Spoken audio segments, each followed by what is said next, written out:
ओम शांति। तो आज की मुरली का टाइटल है संपूर्ण समर्पण की निशानियां। मुरली का डेट है 3 अक्टूबर 1969। तो बाप दादा कहते, किसको देखते हो? कौन किसको देख रहे हो? दो तीन ने अपना अपना विचार सुनाया। आज बाप दादा अपने पूर्ण परवानों को देख रहे हैं, क्योंकि कहां तक परवाने बने हैं वो देखने आए हैं। वैसे तो परवाने समा के पास जाते हैं, लेकिन यहाँ तो समा भी परवानों से मिलती है। आपको मालूम है, जो संपूर्ण परवाने होते हैं उनके लक्षण क्या है और परख क्या है? हर एक ने सुनाया, आप सबने सुनाया, वो यथार्थ है। मुख्य सार तो यही निकला कि जो परवाने होंगे वो एक तो समा के स्नेही होंगे, समीप होंगे और सर्व संबंध उस एक के साथ ही होंगे। तो सर्व संबंध, स्नेही, समीप और साहस, जो संपूर्ण परवाने होते हैं, उनमें यह चारों ही बातें देखने में आती हैं। तो आप सबको यहाँ भट्ठी में किस लिए बुलाया है? जो यह चार बातें सुनाई है, वो चारों ही बातें अपने संपूर्ण परसेंटेज में धारण करनी है। 1% भी कम न होना चाहिए। कई बच्चे कहते, हम हैं तो सही, लेकिन इतने परसेंट। तो जिनमें परसेंट की कमी हो गई तो उनको संपूर्ण परवाना नहीं कहेंगे। वो परवाना दूसरी क्वालिटी का कहा जाएगा, जो कि चक्र ही काटने वाले होते हैं। एक होते हैं शीघ्र, एक ही बार समा पर फिदा होने वाले। दूसरे होते हैं सोच समझकर कदम उठाने वाले।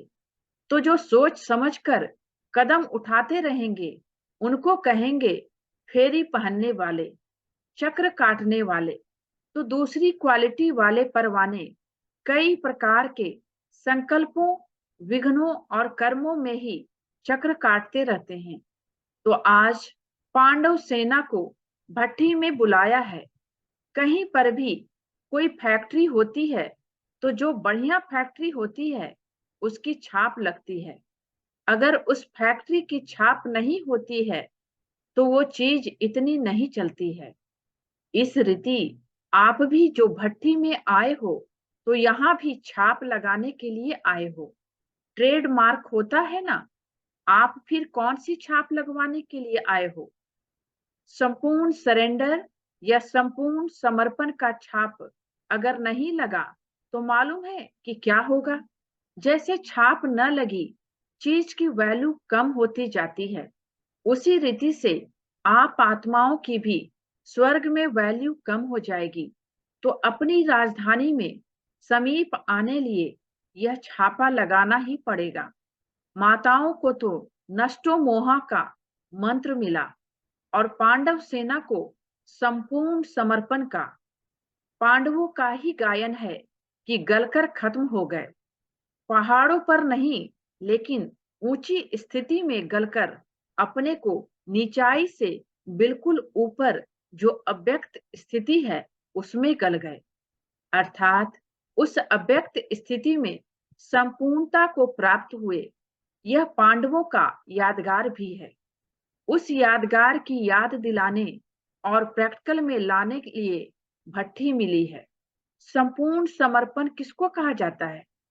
जो संपूर्ण समर्पण अर्थात तन, मन, धन और संबंध, समय, सब में अर्पण। अगर मन को समर्पण कर दिया तो मन को बिना श्रीमत के यूज नहीं कर सकते। अब बताओ, धन को श्रीमत से यूज करना तो सहज है, तन को भी यूज करना सहज है, लेकिन मन सिवाय श्रीमत के एक भी संकल्प उत्पन्न नहीं करे, इस स्थिति को कहा जाता है समर्पण। इसलिए ही मन मनाभव का मुख्य मंत्र है। अगर मन संपूर्ण समर्पण है तो तन, मन, धन, समय, संबंध शीघ्र ही उस तरफ लग जाते हैं। तो मुख्य बात ही है मन को समर्पण करना, अर्थात व्यर्थ संकल्प, विकल्पों को समर्पण करना। वो ही परख है संपूर्ण परवाने की। संपूर्ण समर्पण वालों को मन में सिवाय उनके यानी बाप दादा के गुण, कर्तव्य और संबंध के कुछ और सोचता ही नहीं। अब बताओ कि ऐसा छापा लगाया हुआ है। जैसे आजकल के जमाने में आप लोग सब दफ्तरों में काम करते हो, तो कभी-कभी दफ्तर की जो चीजें होती है, वो अपने काम में लगा देते हो। इसी रीति जो आपने समर्पण कर दिया, तो वह आपकी चीज नहीं रही। जिसको दिया उनकी हुई, तो उनकी चीज को आप अपने कार्य में यूज नहीं कर सकते हो। लेकिन संस्कार होने के कारण कभी-कभी श्रीमत के साथ मनमत, देह अभिमान पने की मत, शूद्र पने की मत कहीं यूज कर लेते हो। इसलिए ही कर्मातीत अवस्था व अव्यक्त स्थिति सदा एक रस नहीं रहती है, क्योंकि मन भिन्न-भिन्न रस में है, तो स्थिति में भिन्न-भिन्न है। एक ही रस में रहे, तो एक ही स्थिति रहे।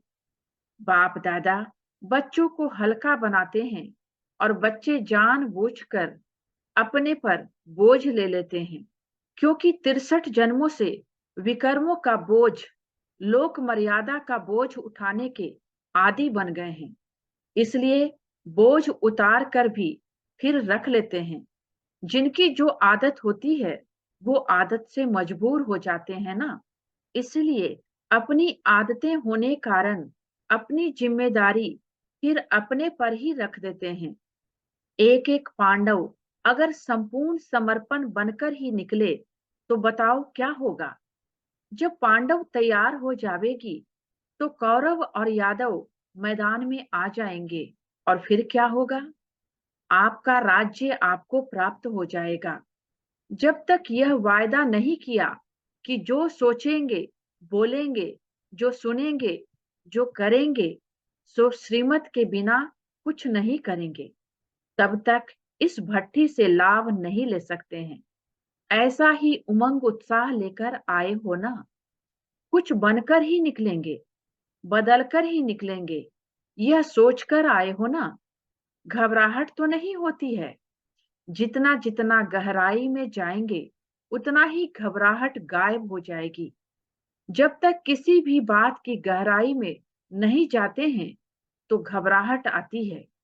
जैसे सागर के ऊपर ऊपर की लहरों में घबराहट होती है, लेकिन सागर के तले में गहराई में क्या होता है?